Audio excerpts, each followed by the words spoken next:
Good morning students, मैं नीतू चौधरी स्वागत करती हूँ आपका अपने परिवार स्वाध्याय श्री में। तो कैसे हैं आप सभी? आई होप अच्छे होंगे, स्वस्थ होंगे, घर पर होंगे, अपना और अपने परिवार वालों का ध्यान रख रहे होंगे। तो चलिए शुरुआत करते हैं हमारे बायोलॉजी के क्वेश्चंस की। अभी हमारा जो लास्ट क्लास में चैप्टर कौन सा कंप्लीट हुआ था, उत्सर्जन तंत्र कंप्लीट हुआ था, उसी से संबंधित वन लाइनर क्वेश्चन है जो आपको पता चलना चाहिए कि क्वेश्चन किस फॉर्म में पूछे जाते हैं। तो चलिए शुरुआत करते हैं फर्स्ट क्वेश्चन से कि शरीर में एकत्रित अवांछनीय पदार्थों को क्या कहते हैं। यानी हमारे शरीर में जो बेकार पदार्थ होते हैं, त्याज्य पदार्थ इकट्ठे हो जाते हैं, उन्हें क्या कहते हैं? बताइए फटाफट से, इसका राइट आंसर क्या हो जाता है?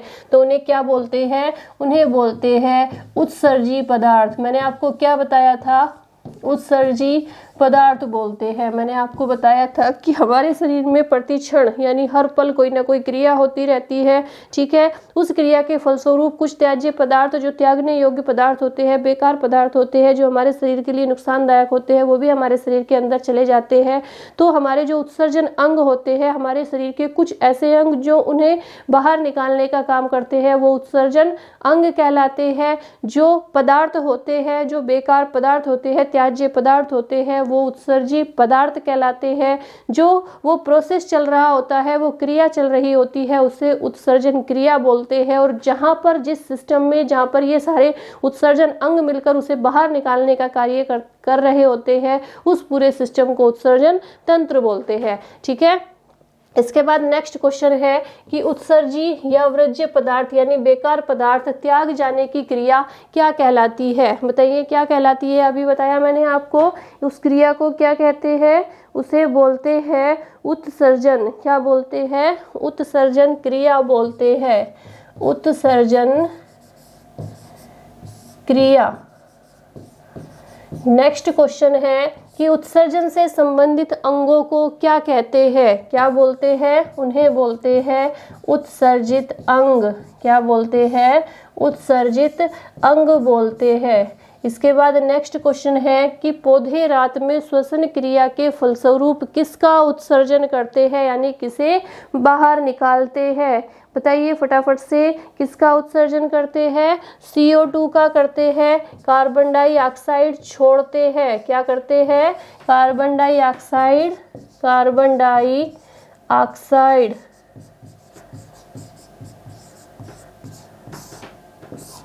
चलिए, रात में क्या करते हैं? श्वसन क्रिया के फलस्वरूप किसका उत्सर्जन करते हैं? कार्बन डाइऑक्साइड का उत्सर्जन करते हैं, ठीक है। नेक्स्ट क्वेश्चन देखेंगे, इन्हें आप लोग फटाफट से नोट कीजिए या इनका स्क्रीनशॉट ले लीजिए। नेक्स्ट है कि पौधों द्वारा अनावश्यक जल के उत्सर्जन की क्रिया को क्या कहते हैं? पौधों द्वारा अनावश्यक जल के उत्सर्जन की क्रिया को क्या कहते हैं? बताइए फटाफट से, पौधों द्वारा अनावश्यक जल के उत्सर्जन की क्रिया को क्या कहते हैं? तो उसे कहते हैं वाष्पोत्सर्जन। क्या कहते हैं? वाष्पोत्सर्जन। वाष्पोत्सर्जन की क्रिया कहते हैं।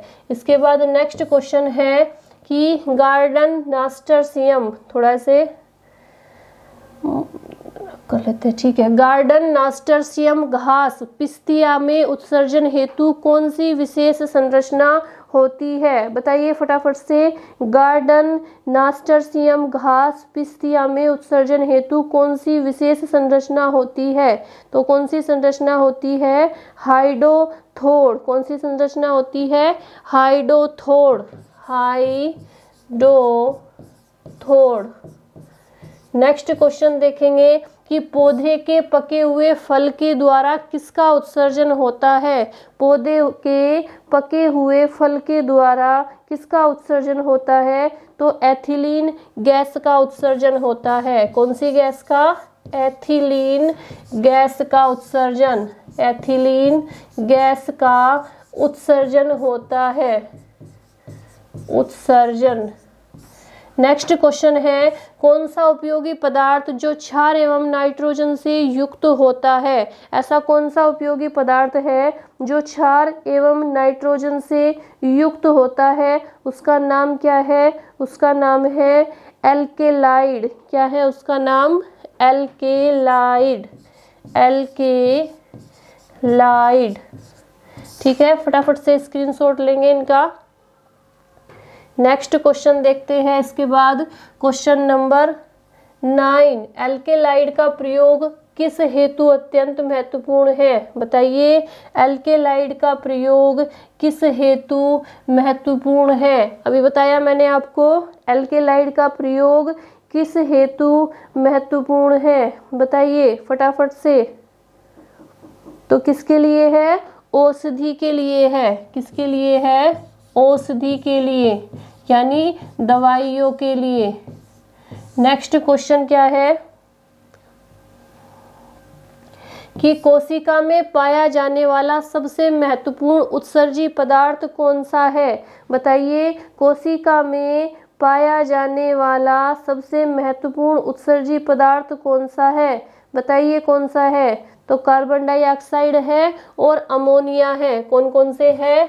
अमोनिया और CO2 यानी कार्बन डाइऑक्साइड। नेक्स्ट है, अमोनिया उत्सर्जित करने वाले प्राणियों को क्या कहते हैं?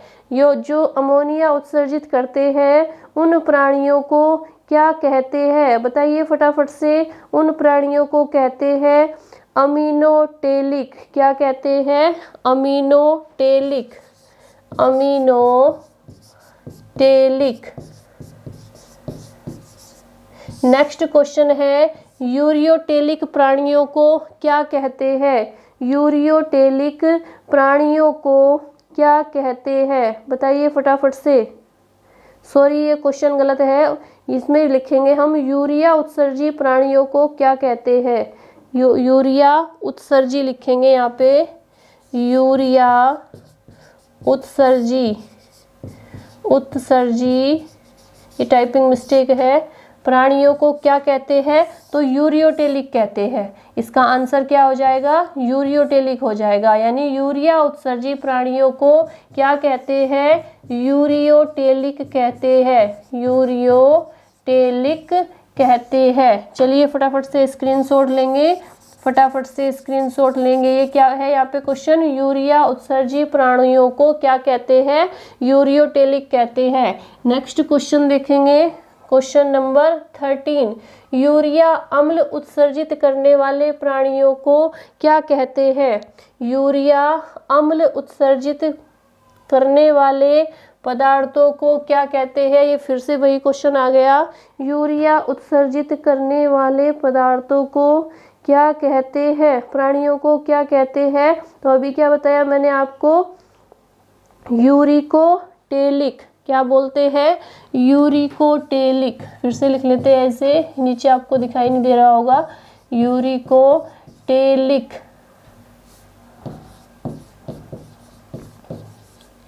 चलिए नेक्स्ट क्वेश्चन है, मोलस्क के उत्सर्जी अंग कौन से है? बताइए, मोलस्क के उत्सर्जी अंग कौन से है? तो कौन से है? रीनल ग्रंथियां है। कौन सी है? रीनल ग्रंथियां।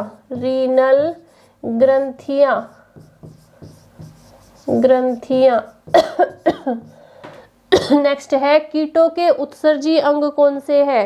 कीटों के उत्सर्जी अंग कौन से है? बताएंगे फटाफट से। तो कौन से है? मेलपीजियन नलिकाएं। कौन से है? मेलपीजियन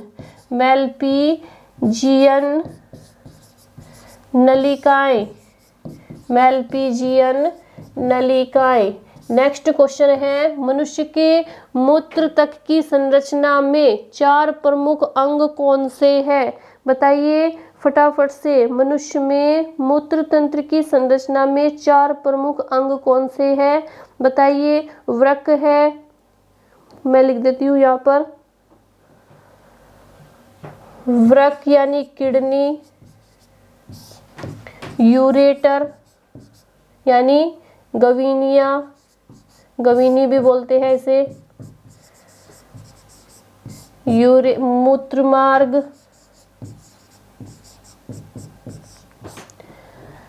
कौन कौन से है? वृक्क है, यूरेटर है, मूत्रमार्ग है और कौन सा है? मूत्राशय है। क्या है? मूत्राशय। फटाफट से नोट डाउन करेंगे, इन्हें स्क्रीनशॉट लेंगे। नेक्स्ट क्वेश्चन पे चलते हैं। इसके बाद आ जाता है हमारा 17 नंबर क्वेश्चन कि यूरिन को वृक्क से मूत्राशय में ले जाने का कार्य किसका है। बताएंगे फटाफट से। यूरिन को, मूत्र को वृक्क से मूत्राशय में ले जाने का कार्य किसका है, फटाफट से बताएंगे आप लोग। तो किसका है, यूरेटर का है, यानी ग्वेनी का है। किसका है, यूरेटर। क्या बोलते हैं इसे हिंदी में, ग्वेनी। नेक्स्ट क्वेश्चन है, शरीर में वृक्क कितनी संख्या में होते हैं, यानी किडनी कितनी होती है। तो कितनी होती है आप सभी को पता है, 2 होती है। इसके बाद वृक्क का कौन सा भाग वृक्क का मुंह कहलाता है। किडनी का कौन सा भाग किडनी का मुंह कहलाता है। बताइए फटाफट से, कौन सा भाग किडनी का मुंह कहलाता है। तो उस भाग को क्या बोलते हैं, नतोदर भाग। क्या बोलते हैं, नतोदर भाग। नतोदर भाग बोलते हैं। इसके बाद है, दोनों वृक्कों के ऊर्ध्व ध्रुव पर कौन सी ग्रंथि अवस्थित होती है। बताइए, दोनों वृक्कों के ऊर्ध्व ध्रुव पर, ऊर्ध्व ध्रुव यानी ऊपर की ओर, कौन सी ग्रंथि अवस्थित रहती है, उसे क्या बोलते हैं, अधिवृक्क बोलते हैं। क्या बोलते हैं, अधिवृक्क ग्रंथि। अधिवृक्क ग्रंथि। ये हमारी बायोलॉजी की क्लास होती है, इसमें हमने पहले थ्योरी कराते हैं। हर चैप्टर की आपको थ्योरी मिलेगी। उसके लिए आप प्लेलिस्ट पर जाकर पिछली सारी क्लासेस ले सकते हैं। उसके बाद वन लाइनर क्वेश्चन होते हैं कि आप क्वेश्चन आपसे किस फॉर्म में पूछे जाते हैं। ठीक है, तो हर चैप्टर के बाद आपको वन लाइनर क्वेश्चन की क्या मिलेगी, सीरीज मिलेगी, जिसे आप अच्छे से नोट डाउन कर सकते हैं, अच्छे से पढ़ सकते हैं। तो नोट करेंगे इन्हें फटाफट से नोट करते हुए चलेंगे। दोनों वृक्कों के ऊर्ध्व ध्रुव पर, यानी ऊपर की ओर, किडनी के ऊपर की ओर कौन सी ग्रंथि अवस्थित होती है। तो अधिवृक्क ग्रंथि अवस्थित होती है। नेक्स्ट क्वेश्चन है हमारा कि वृक्क धमनी सीधे महाधमनी से निकलकर कहाँ प्रवेश करती है। वृक्क धमनी सीधे महाधमनी से निकलकर कहाँ प्रवेश करती है, फटाफट से नोट डाउन करेंगे। तो कहाँ प्रवेश करती है, वृक्क धमनी सीधे महाधमनी से निकलकर कहाँ प्रवेश करती है। तो कहाँ पर करती है, वृक्क में करती है, किडनी में करती है। कहाँ पर करती है, वृक्क या गुर्दे भी बोलते हैं इसे आम भाषा में, या किडनी भी बोलते हैं। क्या बोलते हैं, किडनी। नेक्स्ट क्वेश्चन क्या है कि वृक्क की अनुप्रस्थ काट में कौन से 2 प्रमुख भाग दिखाई देते हैं। वृक्क की यानी किडनी के अनुप्रस्थ भाग में कौन से 2 मुख्य भाग दिखाई देते हैं। तो उन्हें क्या बोलते हैं, बाह्य कार्टेक्स और अंत्य मेडुला। क्या बोलते हैं, बाह्य कार्टेक्स और अंत मेड्यूला। नेक्स्ट क्वेश्चन है, प्रत्येक वृक्क का निर्माण किससे होता है। बताइए, प्रत्येक वृक्क का निर्माण किससे होता है। बताएंगे फटाफट से, प्रत्येक वृक्क का निर्माण किससे होता है। तो अनेकों नेफ्रॉन से। किससे होता है, अनेकों नेफ्रॉन से होता है प्रत्येक वृक्क का निर्माण। नेक्स्ट क्वेश्चन क्या है, प्रत्येक वृक्क में कितने नेफ्रॉन पाए जाते हैं। तो लगभग 10 लाख। कितने पाए जाते हैं, लगभग 10 लाख नेफ्रॉन पाए जाते हैं प्रत्येक किडनी में, प्रत्येक वृक्क में। फटाफट से इन्हें नोट डाउन करेंगे या इन्हें स्क्रीनशॉट ले लेंगे फटाफट से। फिर नेक्स्ट चलते हैं क्वेश्चन नंबर 25। क्वेश्चन नंबर 25 क्या है हमारा कि नेफ्रॉन का आरंभ किस रूप में होता है। बताएंगे फटाफट से, नेफ्रॉन का आरंभ किस रूप में होता है। बताइए, नेफ्रॉन का आरंभ किस रूप में होता है? तो किसके रूप में होता है? ग्लोमेरुलस के रूप में होता है। किस रूप में होता है? ग्लोमेरुलस के रूप में होता है। ये देखने के लिए ग्लोमेरुलस क्या है आपको पिछली क्लासेस देखनी पड़ेगी, जिसमें मैंने उत्सर्जन तंत्र की पूरी थ्योरी कराई हुई है अच्छे से, जिसमें एक एक चीज को वृक्क को यानी किडनी को, स्किन को, यूरेटर को, यूरेथ्रा को, सबको अच्छे से समझाया हुआ है। तो आप इन्हें अच्छे से पढ़ने के लिए थ्योरी की क्लास ले सकते हैं। प्लेलिस्ट पर जाकर आप ये सारी क्लासेस ले सकते हैं। नेक्स्ट क्या है कि पाल-पीजी का पिंड किसे कहते हैं? बताइए, पाल-पीजी का पिंड किसे कहते हैं? तो किसे कहते हैं? ये ग्लोमेरुलस को ही कहते हैं। किसे कहते हैं? ग्लोमेरुलस को ही बोलते हैं पाल-पीजी का पिंड। नेक्स्ट क्वेश्चन है, मूत्रजन नलिका के बाद लूप या पास होता है, यह क्या कहलाता है? बताइए फटाफट से, मूत्रजन नलिका के बाद लूप या पास होता है, यह क्या कहलाता है? तो यह कहलाता है हेनले का लूप। क्या कहलाता है? हेनले का लूप कहलाता है। हेनले का लूप। नेक्स्ट है, हृदय से वितरित किए गए समस्त रक्त का कितना भाग रक्त में आता है? बताइए, हृदय से वितरित किए गए समस्त रक्त का कितना भाग रक्त में आता है? तो 1/4 भाग। कितना आता है? 1/4 भाग रक्त में आता है। फटाफट से नोट डाउन करेंगे या स्क्रीनशॉट लेंगे? लीजिए फटाफट से स्क्रीनशॉट। ठीक है, इसके बाद देखेंगे नेक्स्ट क्वेश्चन नंबर 29। मूत्र को वृक्क से मूत्राशय तक ले जाने का कार्य कौन सी नली द्वारा होता है? बताइए फटाफट से, यूरिन को किडनी से मूत्राशय तक ले जाने का कार्य कौन सी नली द्वारा होता है? बताएंगे फटाफट से, कौन सी नली द्वारा होता है? बताइए तो कौन सी नली है वो कौन सी नली है? बताइए। उसे बोलते हैं ग्वीनी। क्या बोलते हैं? उसे ग्वीनी बोलते हैं। नेक्स्ट क्वेश्चन है, ग्वीनी ट्यूब की लंबाई कितनी होती है? ग्वीनी ट्यूब की लंबाई कितनी होती है? बताएंगे फटाफट से। तो कितनी होती है? वो होती है हमारी 26 सेंटीमीटर। कितनी होती है? 26 सेंटीमीटर होती है। ठीक है, तो ये हमारे कितने क्वेश्चन हो गए? 30 क्वेश्चन हो गए। आज के लिए इतना ही रखेंगे, 30 करके ही करेंगे, नहीं तो बहुत सारे क्वेश्चन हो जाएंगे। ठीक है, तो इन्हें एक बार एक क्लास में और कंप्लीट करेंगे। जो बाकी के क्वेश्चन बचे हुए हैं उन्हें एक बार और देख लेंगे इसी चैप्टर के उत्सर्जन तंत्र के। ठीक है, और आपको क्या करना है कि 5 मिनट का समय निकालकर वीडियो को शेयर ज़रूर करना है, अपने परिवार को बड़ा ज़रूर करना है। ठीक है, अगर आप लोग सपोर्ट नहीं करेंगे तो फिर आपके लिए और बेस्ट से बेस्ट कैसे करेंगे? जब आप लोगों का सपोर्ट दिखाई देगा, तब आपका रेस्पॉन्स मिलेगा, तभी तो आगे बढ़ेंगे, तभी तो सोचेंगे कि हाँ आपके लिए और बेस्ट किया जाए।